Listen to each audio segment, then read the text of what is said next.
அதிகாரம் 30.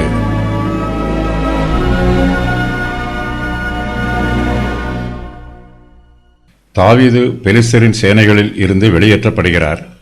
அவர் தன் மனுஷரோடு கூட இஸ்ரவேலரின் பாளையத்திற்கு போகவில்லை. சவுல் ஏற்கனவே தாவீதை வெளியேற்றிவிட்டார். தாவீது பெலிஸ்தரோடும் இல்லாமல் இஸ்ரவேலரோடும் இல்லாமல் தன்னுடைய பட்டணமான சிக்லாகுக்கு அமைதியாக திரும்பி போகிறார். தாவீதும் அவருடைய மனுஷரும் சிக்லாகுக்கு வந்தபோது அந்த பட்டணமே சின்னா பின்னமாக இருக்கிறது. அமலேக்கியர் சிக்லாகை கொள்ளையடித்து அதை அக்கினியினால் சுட்டெரித்து போடுகிறார்கள். அமலேக்கியர் அதில் இருந்த சிறியோர்களையும் பெரியோர்களையும் ஸ்திரீகளையும் புருஷரையும் சிறைப்பிடித்து கொண்டு போய் விடுகிறார்கள்.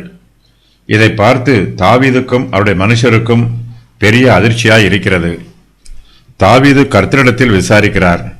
கர்த்தருடைய கட்டளையின் பிரகாரம் தாவீதும் அவருடைய மனுஷரும் அமலேக்கியருக்கு விரோதமாக யுத்தம் பண்ணப் போகிறார்கள். ஒரு எகிப்தியர் மூலமாக அமலேக்கியர் இருக்கும் இடம் தாவீதுக்கு தெரிய வருகிறது. தாவீதும் அவருடைய மனுஷரும் அமலேக்கியரை முறியடித்து அவர்களுடைய பொக்கிஷங்களை கொள்ளையிடுகிறார்கள். அமலேக்கியர் பிடித்து கொண்டு போன தங்களுடைய புருஷரையும் ஸ்திரீகளையும் தாவீதும் அவருடைய மனுஷரும் திரும்ப கொண்டு வருகிறார்கள். தாவீது அமலேக்கியரிடத்தில் கொள்ளையிட்ட பொருட்களை இஸ்ரவேல் புத்திரருக்கு பங்கிட்டு கொடுக்கிறார்.